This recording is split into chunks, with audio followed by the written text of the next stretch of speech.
오늘은 마태복음 강의 12번째 시간이고 제목은 하나님의 질서를 세우는 빛, 하나님의 질서를 세우는 빛이라는 제목으로 하나님 말씀을 함께 지난주에 이어서 살펴보려고 합니다. 우리가 지난주에 우리 예수님께서 제자들에게 더 나아가 교회를 향하여 정체성을 가르쳐 주셨는데 그것이 무엇이냐면 너희는 세상의 소금이다 라고 소금의 정체성에 대해서 말씀해 주셨었어요. 오늘은 이어지는 정체성 말씀인데 너희는 세상의 빛이다. 빛에 관한 정체성에 관한 말씀을 우리에게 들려주시죠. 그래서 오늘은 14절, 15절, 16절 이 세 절의 말씀을 좀 구절로 좀 간단하게 한번 정리를 해드리고 이어서 제가 두 가지로 좀 오늘은 좀 깊이 고민해 보면 좋겠다. 그 두 가지가 무엇이냐면 지난주에 세상의 소금이라고 할 때의 세상을 헬라어로 기억하세요? 게라는 단어를 사용했었거든요. 그런데 이번에 세상의 빛이라고 할 때의 세상은 게라는 단어가 아니라 헬라어로 코스모스입니다. 분명히 다르죠.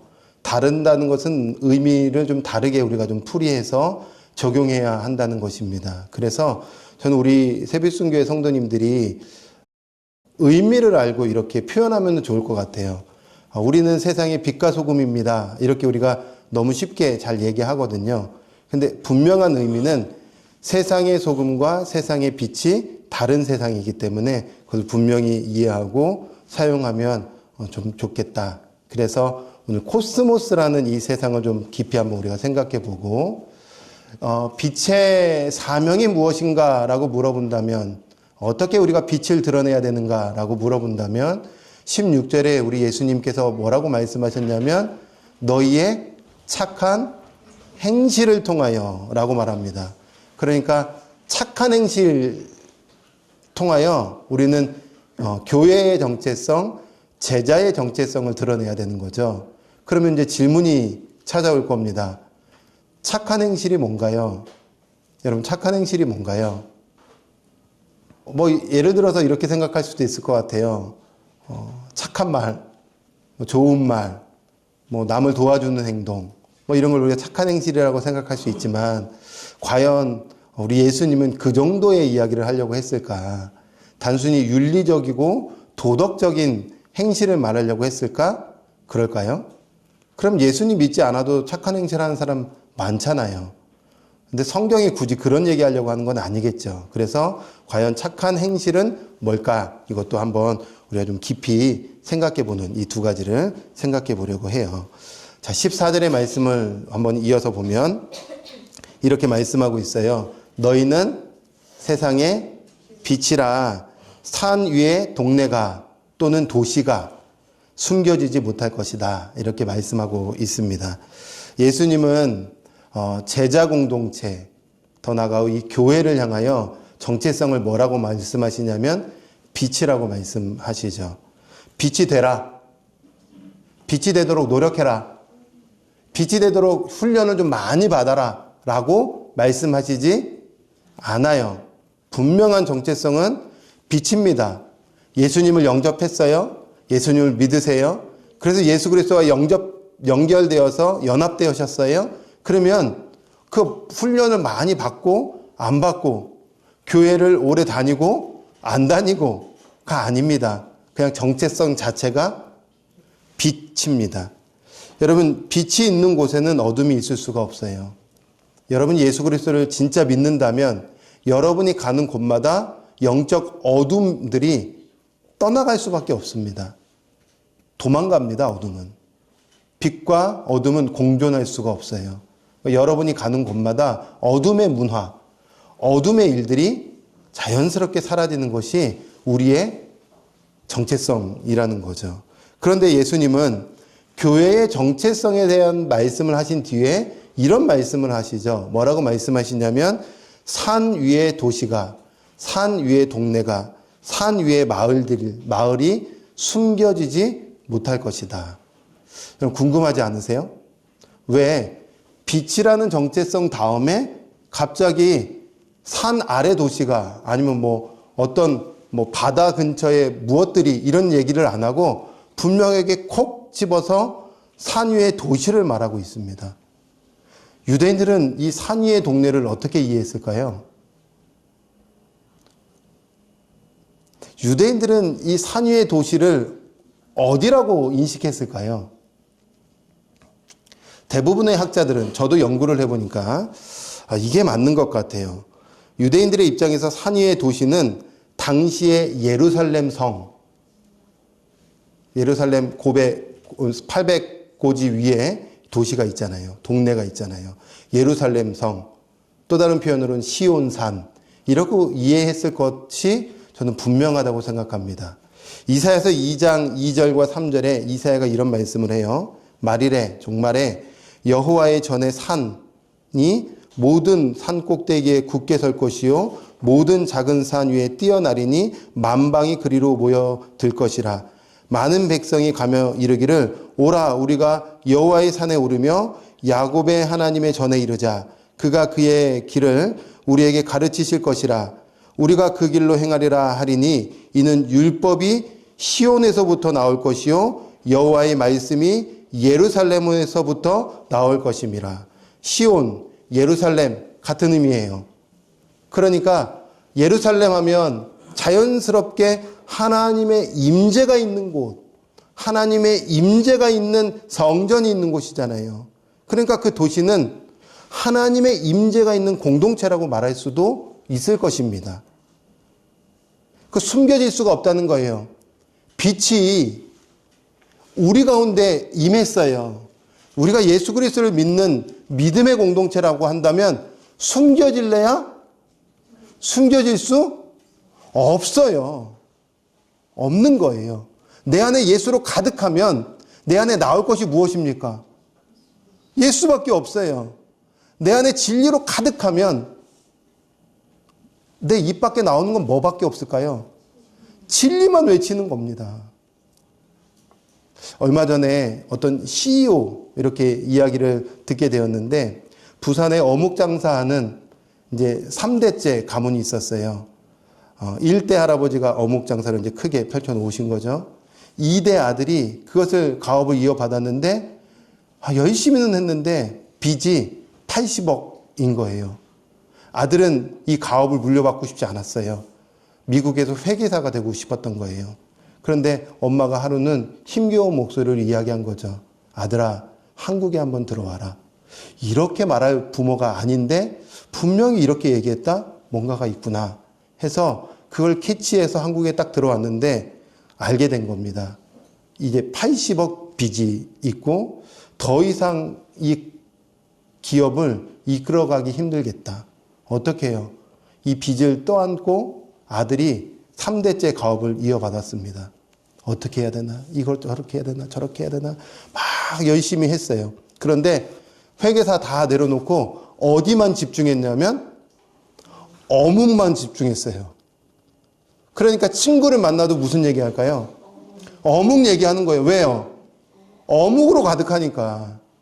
어묵만 생각하니까. 그래서 10년 뒤에 이 기업이 1,000억 매출을 내는 기업이 되었다. 뭐 이런 성공 신화의 이야기를 듣게 되었습니다. 포인트는 이 사람 어디에 미친 겁니까? 우리는 어디에 미쳐야 될까요? 예수 그리스도 진리에 미치면 우리가 나올 것은 예수 그리스도 진리밖에 없고 절대 숨길 수가 없는 거예요. 저는 그런 걸 경험해요. 우리 목회자들도요. 말씀에 미치면요. 말씀 얘기만 합니다. 세상의 것들 그렇게 재미가 없어요. 그래서 제가 개인적으로 후배지만 우리 호영 목사님을 참 좋아하는 거네요. 만나면 우리는 말씀 얘기하거든요. 원어 얘기하거든요. 그래서 부족한 거 서로 또 이야기해 주거든요. 왜요? 그게 재밌으니까. 그게 너무 좋으니까. 여러분, 우리가 나가서 정말 예수가 가득하다면 내 안에 예수의 성품 이야기할 수밖에 없고 예수 만난 이야기할 수밖에 없고 예수 진리밖에 이야기할 게 없는 겁니다. 숨을래야? 숨을 수 없는 거예요. 하나님의 임재가 가득한 그 성의 도시가 정말 빛으로 가득한다면 숨겨질래야 숨겨질 수 없다는 것을 예수님이 가르쳐 주시는 거죠. 그리고 이어서 15절에도 이렇게 말씀하는 겁니다. 사람이 등불을 켜서, 여러분 빛이 등불을 켰어요. 그럼 이 빛 어떻게 해야 돼요? 밝히려고 있는 거죠. 가두려고 있는 것이 아닙니다. 말 아래 두지 아니하고 등경 위에 두나니 이러므로 집안 모든 사람에게 비추느니라. 말이 뭐예요? 혹시 말 뭔 줄 아세요? 네, 그렇죠. 홀스. 이거 말 이렇게 생각할 수 있을 것 같아요. 혹시 권사님, 지사님 옛날에 그 대박 들어보셨어요? 대박. 그죠? 대박 들어보셨죠? 대박 들어보신 분들이 계실 거예요. 우리 홍용호 지사님, 뭐 최은주 성도님 대박. 저도 대박 예전에 있었거든요. 방앗간에 가면 대박 이렇게 있었고. 그런데 아내 시대 때부터는 잘 몰라요. 대박 찾아왔습니다. 이게 대박입니다. 이게 뭐냐면 쌀이나 곡식을 이렇게 퍼가지고 이렇게 담을 때 재는 거예요. 이 대박이에요. 여러분, 근데 그 다음 장면을 보시면 이제 유대인들이 이렇게 주전자 같은 이 등불이에요. 여기 이제 끝에 이제 기름 담아가지고 불 나오겠죠. 불을 폈어요. 그러면은 저 대박을 거꾸로 해가지고 이렇게 빛을 가두지는 않겠죠. 빛을 비추는 이유는 대박으로 가리려고 하는 거 아닙니다. 여러분, 대박은 일상에서 모든 가정에 다 있는 거예요. 생존에 필요할 때 담은 상징적인 의미가 있는 거예요. 생계에 필요한 것들이에요.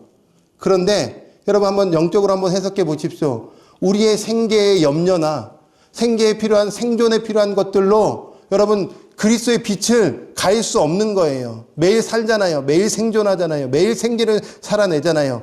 거기에 온전히 시선이 꽂혀서 우리가 빛을 가다둘 수는 없는 거예요. 살아내지만 빛은 비춰야 되는 거죠. 그래서 등잔대 위에 높이 이 등불을 놓고요. 온 집안을 밝히는 겁니다. 그럼 뭐가 보일까요? 사람도 보여요. 물건도 보입니다. 모든 것들이 다 보여요. 이게 우리의 부르심입니다.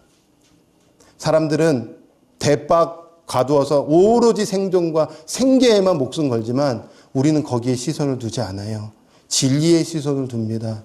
영원한 나라의 시선을 두는 거죠. 그래서 16절에 우리 예수님이 이어서 이런 말씀을 하시는 거예요. 이같이 너희 빛이 사람 앞에 비치게 하여 네 안에 예수 비춰주라는 겁니다. 어떻게 해요? 그들로 너희 착한 행실을 보고 하늘에 계신 너희 아버지께 오늘 영광은 이제 이렇게 지겹도록 또 배우는 겁니다. 우리 잘 배웠던 거예요. 그죠? 예, 영광, 하나님을 생각하게 하고 하나님을 반사하는. 그래서 우와, 하나님 계시는구나. 하나님 함께 하시는 거구나 라고 그 하나님을 영광 돌리라는 거예요. 어떻게 해요? 그게 뭘까요? 이걸 오늘 고민해 보자는 거죠. 여러분 14절에서 16절의 말씀, 정체성에 관한 말씀 이해하셨죠? 자, 그러면 이제 우리 좀 깊이 있게 두 가지를 한번 생각해 보려고 하는데요. 깊이 있는 두 가지가 이거죠. 첫 번째, 세상의 빛에서의 세상, 코스모스가 뭘까? 우리가 한번 고민해 보는 거고요. 두 번째는요, 빛과 착한 행실을 우리 예수님께서 연결하셨는데, 과연 성경에서 말하는 착한 행실이 뭘까? 이 부분 한번 고민해 보려고 합니다. 잘 들어보세요. 세상은 헬라어로 코스모스입니다.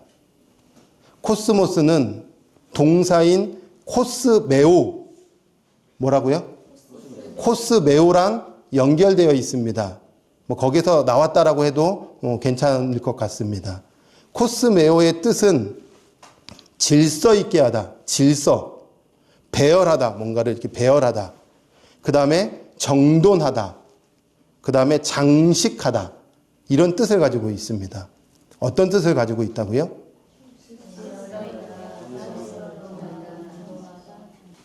그러니까 우리가 생각하는 이 코스모스, 세상은요, 뭐랑 연결되어 있냐면 질서, 배열, 어떤 정돈됨, 그 다음 화려함, 꾸며진 장식, 이런 것과 연결되어 있다는 거예요. 그래서 혼돈에서 정돈으로, 무질서에서 질서로, 흐트러짐에서 배열로 이렇게 꾸며진 것이 코스모스, 세상이라는 겁니다. 여기까지 이해가 안 돼도 그냥 그렇구나라고 한번 생각해 보시면 제가 다음으로 한번 설명해 드릴게요. 한번 이런 예를 들어 볼게요. 여러분 여기 공간이 있었어요. 근데 이 공간이요. 예입니다. 어떤 공간이었냐면 의자가 막 뒤집혀져 있고 책상은 막 거꾸로 세워져 있고 캘리그라피 이런 액자는 막 떨어져 있고 위에 있는 커튼들은 막 다 찢어져 있고 그럼 여러분 지금 이 공간에 딱 들어왔을 때 어떤 느낌이세요? 무질서하다. 되게 뭐 좀 혼란스럽고 좀 정리가 좀 안 돼 있다. 그래서 헬라어로 표현하면 카오스다. 이렇게 한번 느꼈어요. 그런데 이름을 거론해서 죄송합니다. 연장자이시니까 사랑이 풍부하신 우리 김성용 지사님과 송한숙 권사님이요. 이거 보고요. 좀 그런 거예요. 그래서 남들 모르게 와서 의자를 깨끗이 닦고 질서 있게 배열을 했어요. 그리고 책상도 깨끗이 닦아가지고 배열을 해놨어요. 떨어진 액자는요, 못을 박아가지고 질서 있게 배열해서 액자를 달아놨어요. 떨어진 커튼은요, 다시 봉을 달아가지고 이렇게 깔끔하게 장식을 해놨어요. 코스 매우 했어요. 그러면 그 다음 주에 우리가 딱 왔을 때 어떤 느낌을 받으실 것 같아요? 되게 정돈된 느낌이다. 그럼 이 공간은 이제는 카오스가 아니라 코스모스가 되는 거예요. 그래서 이제 느낀 거죠. 와, 되게 정리가 잘 돼 있네. 깨끗이 정리되어 있네. 하고 막 누리다가 어느 순간인가 이런 생각을 하는 겁니다. 그런데 이거 누가 정리했지? 누가 이렇게 아름답게 꾸며놨지? 그러면서 꾸며놓은 주체를 생각하는 겁니다. 그러면서 찾은 거죠.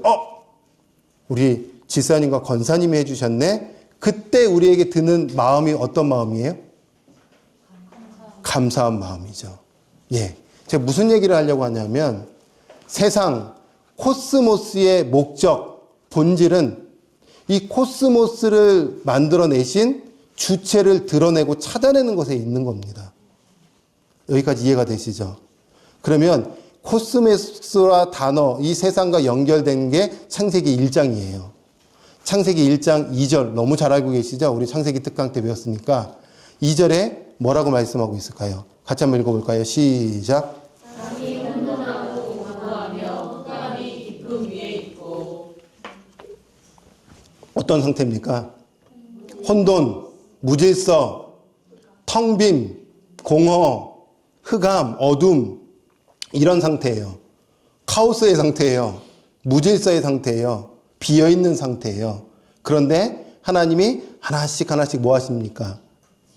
질서를 두시고 구분을 하시고 그 다음부터는 하나씩 채워가시죠. 그리고 나서 참 놀라운 것은 뭐냐면 모든 것이 다 끝나고 났을 때 2장 1절에 이렇게 말씀합니다.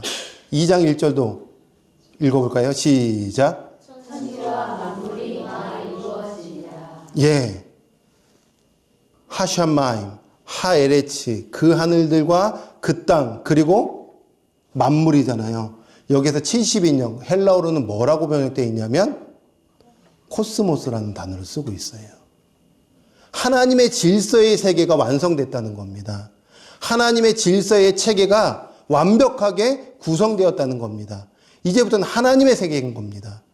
그럼 이 코스모스는 본래 하나님과 연결된 거예요. 하나님의 질서, 하나님의 세계, 하나님의 세상, 완벽하게. 여기까지 이해가 되시죠? 그러면 우리는 이 코스모스, 하나님의 세상을 보면서 누구를 찾아내야 되는 거예요? 하나님을 찾는 겁니다. 하나님이 질서를 배워하셨구나. 하나님이 해와 달과 별들과 이 모든 사계절과 만물과 변화들을 보면서 그냥 지나쳐가는 게 아니라 한 번은 생각하는 겁니다. 누가 의자를 정리했지? 라고 생각하는 것처럼 누가 이 모든 것들을 이렇게 질서 있게 배열 있게 아름답게 정돈돼서 꾸며 놓으셨지? 라고 생각할 때에 주체를 발견하겠죠? 하나님을 찾는 데 목적이 있는 거예요. 이게 코스모스입니다. 근데 문제가 생겼어요. 코스모스가 깨졌습니다. 망가졌어요. 언제요? 맞아요. 아담의 범죄 이후에 이 하나님의 질서의 세계가 코스모스가 깨져버린 겁니다.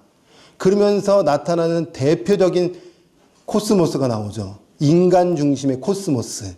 그게 무엇이냐면 창세기 11장에 등장하는 바벨탑입니다.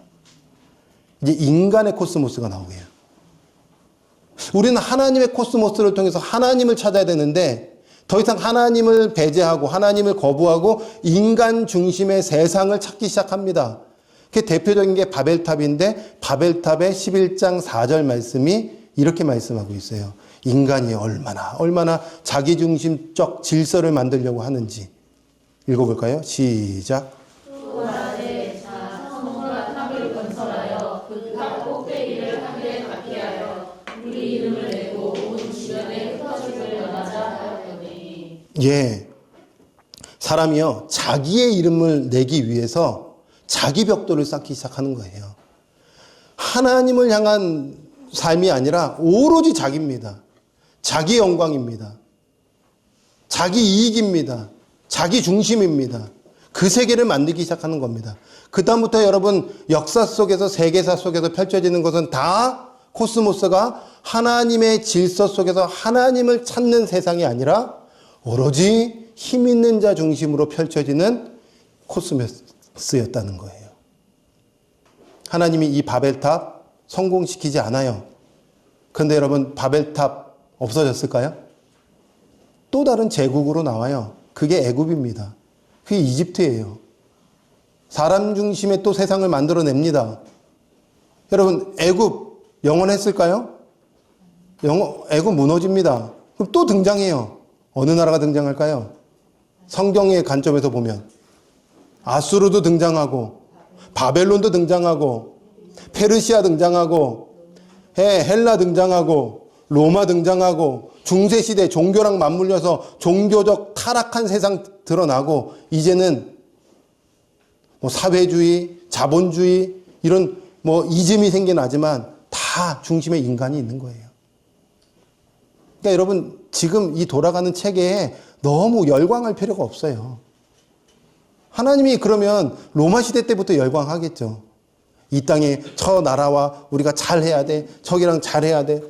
그럴 필요가 없어요. 하나님 보시기에는요. 어디만 주목하고 있냐면 교회만 주목하고 있어요.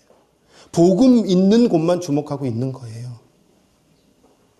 여러분 세계사는요. 계속 이렇게 변합니다. 자기중심적 세상.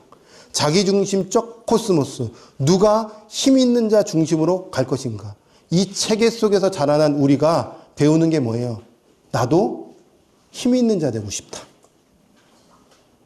나도 권력 위에 권력자로 남고 싶다. 끊임없이 아니라고 하지만 권력을 탐하잖아요. 아니라고 하지만 부가 힘이 있기 때문에 부를 찾아가잖아요. 계속 이 코스모스 굴레 가운데 있는 거예요. 그래서 요한은 아주 명쾌하게 이 코스모스를 이렇게 정리해 줍니다. 요한 1서 2장 15절 16절 뭐로 구성되어 있냐 이 코스모스. 하나님의 질서가 깨지고 인간 중심의 코스모스가 무엇이 중심이 됐냐. 이 세상이나 코스모스나 코스모스에 있는 것들을 사랑하지 말라. 누구든지 코스모스 세상을 사랑하면 아버지의 사랑이 그 안에 있지 아니하니 이는 세상에 있는 모든 것이 다 뭐로 구성되어 있어요? 또 그런 것들만 이 지금 돌아가고 있는 코스모스가 구성되어 있다고 하는 거예요. 그리고 우리를 거기에 계속 시선을 빼앗기게 하는 거예요. 정욕이 뭡니까? 강한 욕망, 강한 욕심, 이게 정욕이에요. 끊임없이 내 육의 것을 향해서 가고 있는 게 여러분 육신의 정욕이에요. 안목의 정욕, 늘 어떻게 하면은 이 보이는 것, 종교적인 세상, 뭐 이런 것들을 만들어내는 거예요. 이생의 자랑, 뭐 그렇게 우리가 잘났다고 끊임없이 내가 뭘 했는데, 내가 이 위치에 있는데 주님의 은혜가 아니고서는 우리가 어떻게 이 자리까지 올 수 있었겠습니까?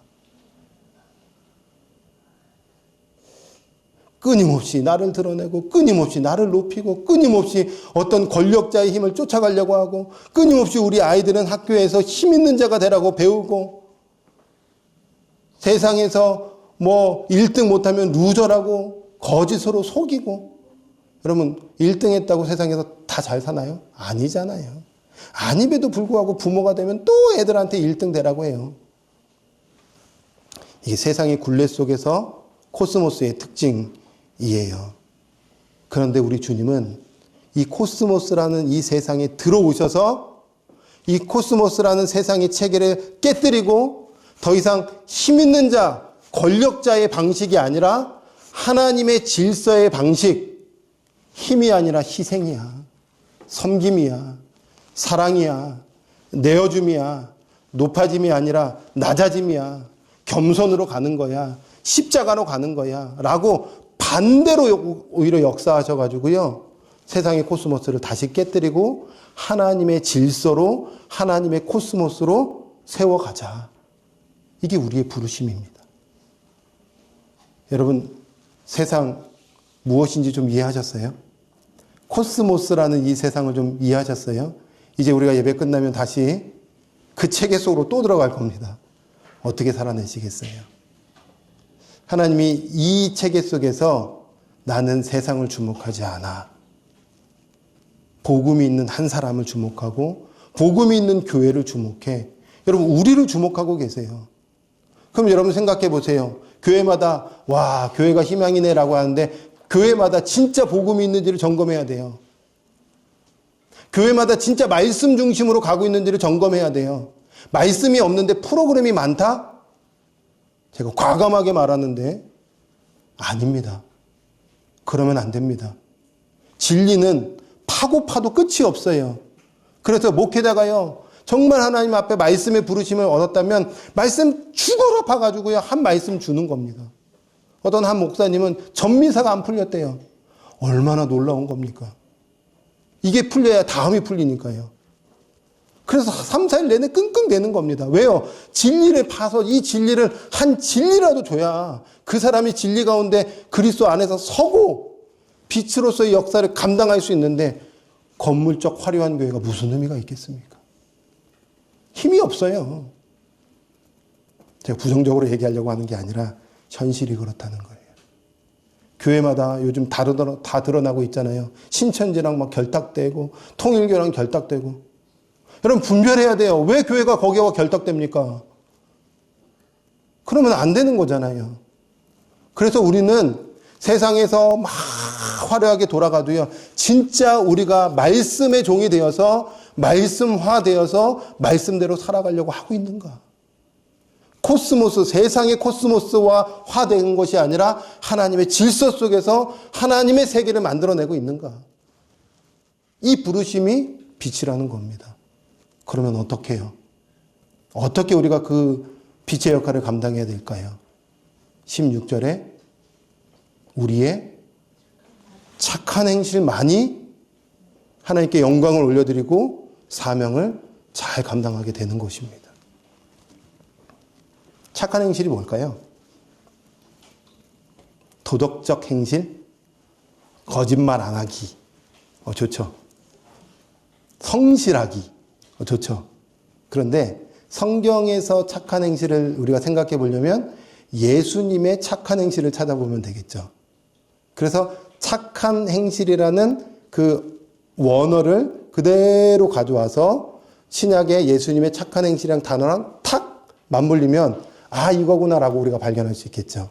그 착한 행실이라는 단어가 똑같이 나온 것이 요한복음 10장입니다. 예수님의 착한 행실. 이런 거예요. 잠깐 저를 보시죠. 10장의 내용은 이런 겁니다. 수전절에 예수님이 예루살렘에 올라가세요. 그리고 예루살렘에 올라가셔서 백성들에게 이야기하시죠. 양은 목자의 음성을 듣는다. 즉, 내 말을 듣는 양들이 되라는 겁니다. 내 말 들리냐는 거예요, 예수님이. 그러면서 목자는 영생을 주기 위해서 지금 양들을 이끌어갔다. 영생과 연결시킵니다. 그러면서 뭐라고 말씀하시냐면 예수님이 아버지와 나는 하나다. 아버지의 뜻이 내 뜻이다. 아버지의 뜻은 너희가 영생의 구원을 받는 것이다 라고 말씀해 주세요. 그러니까 유대인들이요, 뿔딱지가 난 겁니다. 돌을 들어서 저것 봐라, 신성모독을 하네 하면서 수전절에 예수님의 돌을 치려고 하는 그 순간 예수님이 뭐라고 말씀하시냐면 10장 32절에 이렇게 말씀하세요. 같이 한번 읽어볼까요? 읽습니다. 시작. 예수께서 나가시되 내가 아버지로 말미암아 여러 가지 선한 일로 너희에게 보였거늘 그 중에 어떤 일로 나를 부르시려 하느냐. 여기서 선한 일이 똑같이 쓰인 것이 오늘 마태복음 5장 16절에 착한 행실이라는 단어입니다. 그럼 예수님의 선한 일이 무엇인지 우리가 파악해 보면 간단하겠죠. 그럼 그거 뭐라고 표현했냐면 여러 가지 선한 일이라고 나왔어요. 그럼 여러 가지 선한 일을 하셨다는 거네요. 그럼 여러 가지 선한 일이 어디에 나오냐? 1장에서 9장까지 나옵니다. 예수님은 계속 걸을 때마다 여러 가지 선한 일들을 하신 거예요. 그러면은 어떤 선한 일들을 하셨어요? 2장에 보니까 가나온 잔치를 베푸시고 또 그 성전에서 청결 사건을 통해서 성전을 청결케 하시고 사마리아 여인을 만나 주시고 베데스다 연못에서 안식일에 병자의 눈을 고쳐 주시고 또 오병이어의 기적을 베풀어 주시고 맹인을 치료해 주시고 이런 수많은 일들을 하신 거예요. 아, 고쳐주는 게 선한 일이구나가 아니라 가나온 인잔치 말씀이 왜 나오는 거예요? 천국 얘기잖아요. 신랑과 신부 이야기잖아요. 신랑 대신 주님과 신부 대신 교회가 얼마나 하나님의 나라를 꿈꾸면서 이 시작을 해야 되는지 알려주시는 거잖아요. 여러분, 성전 청결 사건 왜 나와요? 성전의 주인이 나다. 그래서 그리스도가 우리 안에서 함께 하시느냐 이야기 하시는 거잖아요. 맹인 왜 고쳐주시는 거예요? 진짜 눈 떠서 이 영적인 시선을 가지고 세상을 살아가고 있냐 말씀하시는 거잖아요. 너희가 맹인 아니야? 진리가 선포돼도 진리가 안 들려지는, 그래서 앞이 가려져서 세상의 코스모스대로 살아가는 게 너희 아니야? 눈을 떠. 라고 하나님께서 가르쳐주시는 거 아니에요? 앞에 기사들을 다 보여주시면서 예수님의 모든 선한 일은 뭐냐면 연결되는 게 구원과 연결된 거예요. 생명을 살리는 일과 연결된 거예요. 하나님의 성품을 드러내는 것과 연결된 거예요. 진리와 연결됐다는 거예요. 그러니까 걸음이 어떤 걸음이었냐, 하루하루가 어떤 하루였냐, 어떻게 생명을 살릴 것인가.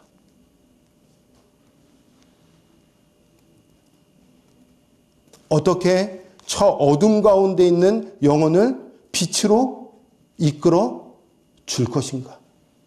그래서 고쳐주신 거죠. 그래서 오병이어의 기적을 베풀어 주신 거죠. 그래서 베데스다 연못가에 38년 된 병자를 고쳐주신 거죠. 그래서 사마리아 여인에게 진짜 복음을 주신 거죠. 그럼 여러분의 스텝은요? 우리의 스텝은요? 우리의 걸음은요?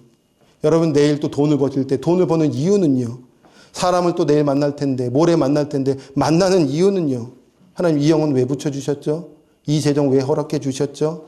이 관계를 왜 맺게 하셨죠? 이 공부를 왜 하게 하시는 거죠? 이렇게 자녀를 우리에게 주신 이유가 뭐죠? 세 자녀 주신 이유가 뭐죠? 바벨탑 쌓으라고요? 아니요. 하나님의 질서 속으로 우리 자녀들이 들어가서 질서를 만나고 질서화되어서 이제 그 복음을 또 다른 사람에게 주라고요. 어떻게 해요? 상담을 통해서 아들아 상담할래? 예. 상담을 통해서 사람 살리라고요. 정리를 좋아해요? 정리를 통해서 사람 만나서 생명 주라고요. 이게 우리의 부르심 아닙니까? 그렇게 살다가야 되는 거 아니겠습니까? 그래서 직장도 허락해 주시고 만남도 허락해 주시고 양주 땅에 우리를 불러놓아 주시고 양주에 우리를 살게 하신 이유는 1차적으로 이 땅의 영혼들 품으라고 부어주신 거 아니겠습니까? 믿지 않는 남편 만났어요? 그러나 나는 먼저 예수님 만났어요? 네가 빛이니까 코스모스에 살고 있는 그 믿지 않는 가족을 위해서 하나님의 질서의 코스모스로 네가 좀 역할을 해주면 안 되겠냐?